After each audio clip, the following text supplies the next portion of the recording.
morning, it's July 14th. This is To My Liberal Friends. We hear a lot being said about the Supreme Court these days and the conservative majority, and a lot can be said about the rest of the judiciary as well. Both sides of the political spectrum seem to realize that the judicial system of this nation is becoming more political. But I think there's evidence that the political bent is more to one side of the equation than the other. Liberals are outraged by some of the decisions, but they seem to ignore that justices appointed by Republicans tend to set aside politics far more than those appointed by Democratic presidents. If we look at the justices appointed to the Supreme Court since 1960, I think most liberals and a few conservatives would be surprised at where they fall on the political spectrum once they're on the court. Byron White was appointed by Kennedy and became a moderate. Arthur Goldberg by Kennedy, a liberal. Thurgood Marshall, Johnson, a liberal. Abe Fortas, appointed by President Johnson, a liberal. Harry Blackmun, appointed by President Nixon, a Republican, became a liberal. Warren Burger, appointed by Nixon, was conservative. Lewis Powell, appointed by Nixon, became a liberal on the court.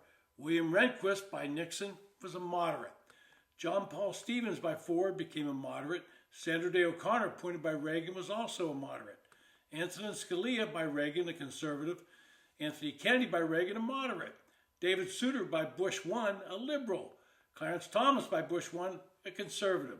Ruth Bader Ginsburg, appointed by Bill Clinton, was a liberal, as was Stephen Breyer, who also was a liberal. John Roberts and Sam Alito were appointed by Bush 2. Roberts was a moderate, Sam Alito conservative. Sonia Sotomayor and Elena Kagan were appointed by Obama, and both are in the liberal wing of the court. Neil Gorsuch and Brett Kavanaugh, appointed by Trump, would be considered moderates in the court. Amy Coney Barrett, also appointed by Trump, she's more moderate to conservative, and we're not sure about her yet. Ketanji Jackson Brown, appointed by Biden, definitely a liberal. What that tells you is the Republican nominees tend to be nominated on judicial temperament, and the Democratic nominees are nominated on their political beliefs.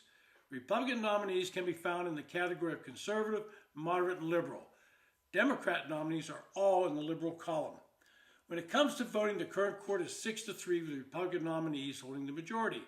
But the three Democratic nominees are almost exclusively voting as a bloc, while justices like Roberts, Kavanaugh, and Gorsuch, and even Barrett cross over at times. They're using their judicial experience to shape their decisions as opposed to what appears to be pure political posturing from the liberal Democratic nominees wing of the court. A case that can be an excellent example is a recent decision in the Mahmoud Taylor case that centered around the ability of parents to opt out of required reading for young elementary students that focus on LGBTQ topics. The court sided with the parents in a 6-3 decision. The argument by the parents bringing this case was they objected on religious and other grounds and felt these subjects were too controversial for students that young. In the majority opinion, Justice Alito wrote, quote, "Today we hold that the parents have shown that they're entitled to a preliminary injunction. A government burdens the religious exercise of parents when it requires them to submit their children to instruction that poses a very real threat of undermining the religious beliefs and practices that the parents wish to instill." The three Democratic nominated justices dissented. In the ruling, and Justice Sotomayor wrote in the dissent, she writes, quote, "The result will be chaos for the nation's public schools," end quote. Now, Justice Sotomayor, it should be pointed out, has no children, and that's not an issue there, but it makes it difficult for her to fully comprehend and understand how parents would feel. She fails to comprehend that there are millions of parents that feel this material is inappropriate for children in elementary schools who would only be confused by subjects they lack the ability to fully understand.